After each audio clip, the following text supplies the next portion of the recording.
They say it's always darkest before the dawn. Let's talk a little bit about this. What's your favorite scary movie? Be afraid. Be very afraid. I want to be a fighter, like you. Oh, let it burn! Let it burn! Did you miss me? You have to shoot them in the head. They always come back. The boat can leave now. Tell the crew. But sometimes that is better. Good luck. Hey everybody, I'm Killjoy Jake, and instead of having friends, I have horror movies. If you like talking horror as much as I do, then make sure to like this video and subscribe for more updates just like this one. Also, the best way to help out the page is by becoming a Patreon supporter, where you'll receive exclusive trailer reaction videos on all the latest horror trailers. Become a supporter today by clicking on the link in the description below. I would greatly appreciate it. Thank you to everyone who keeps me in business. Now let's talk about some Scream 7 spoilers, as well as the future of this franchise.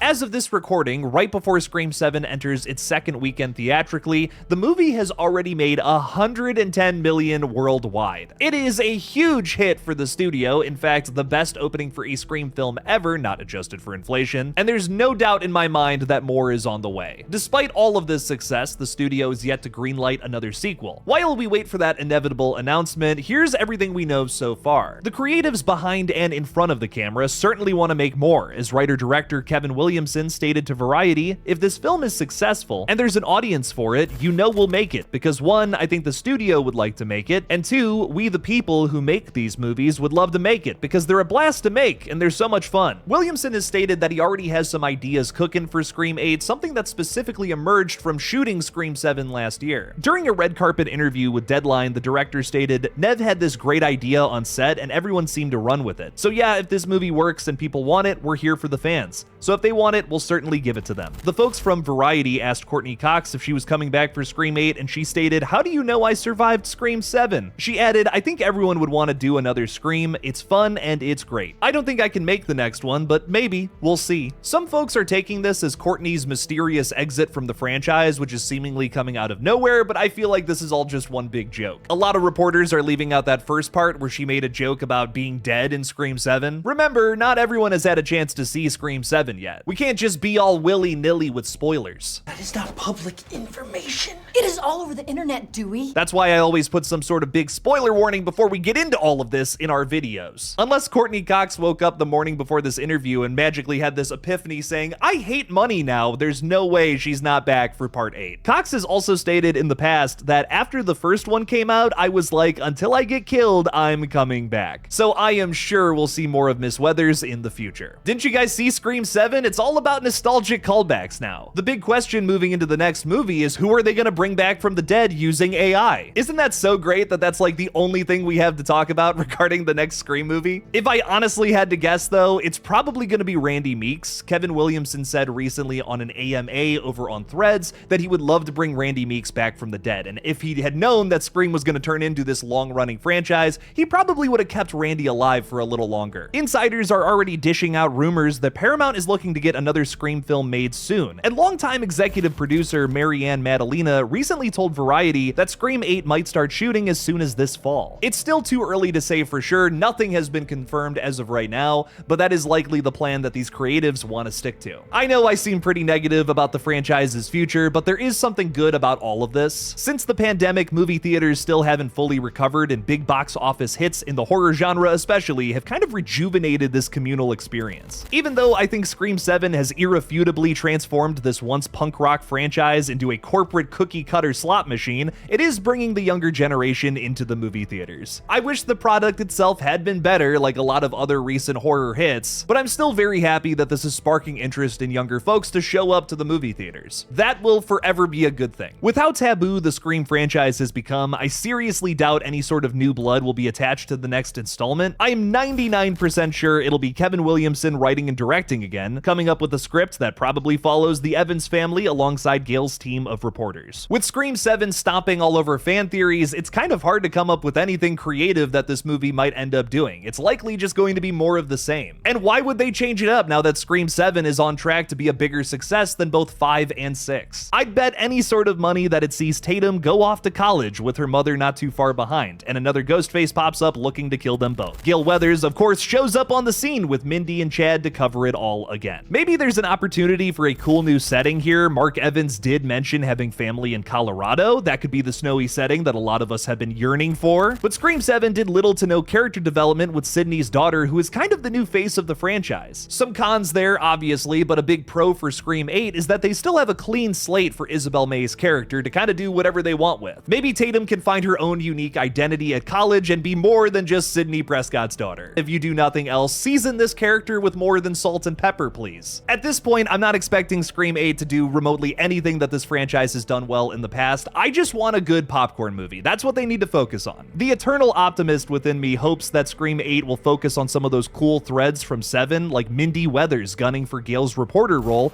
or building a Ghostface with a much simpler motive that still feels fresh. I can't even believe I'm saying this, but I think that if Scream 8 tries its hand at meta commentary or trying to build a good murder mystery, it's just going to fail again. So I truthfully think they just throw all that out the window. Just try to make a good popcorn movie. That would be an improvement upon Scream 7. Scream is all about the nostalgia now, so I say they just bite the bullet, bring back Matthew Lillard as Stu Macher. It's what a lot of the fans want, and it'll once again bring a lot of people to the theater. It might also retroactively make Scream 7 an easier watch. We've been way too negative here though, so let's end this video with a bit of a high note. I truthfully think moving into Scream 8, it's just going to be Kevin Williamson writing and directing, and typically that yields a better product, especially as far as Scream is concerned. During a recent interview, Kevin Williamson talked about where the AI idea came from in the first place. He specifically stated, "That was someone else's idea. I want to point right at Guy and Jamie. It didn't even cross my mind, and they said, what about this? And I went, yeah, that would be a good idea." It's kind of like when they said we were going to New York. I went, I don't think it's going to work. I think it's a small town story, and then I was wrong. Matt and Tyler crushed 6. I love 6. If we're being real and we look at Screams like 1, 2, and 4 especially, like the movies that Kevin Williamson wrote, and in my opinion, the 3 best Scream movies, a lot of things work about those films in sequence. A lot of weird things put together, and I feel like when you add someone else's weird into that mix, it just discombobulates and goes all over the place. I think you might have a better chance for a more successful Scream movie if it's just Kevin Williamson's weird all packed into one script. That's my light at the end of this tunnel right now. I'm really hoping, I'm praying that Kevin Williamson has seen what went wrong with 7 and knows what to do moving into 8 to do things better. All I know is that I'm missing my radio silence boys so much right now. They have a few new movies on the horizon that I'll be covering very closely on this page, like Ready or Not 2, Here I Come, and a new Mummy movie with Brendan Fraser and Rachel Weisz. I'm sure those flicks are going to kick major ass, and I cannot wait to see them. Stay tuned for more updates on both of those upcoming flicks. It feels like Scream is definitely past its prime, but maybe some exciting updates on Part 8 moving into the future can win me back over. How are you guys feeling about Scream 8? Let me know down in the comments below. Thank you all so much for watching. Please subscribe, and as always, don't forget to kill it out there, y'all.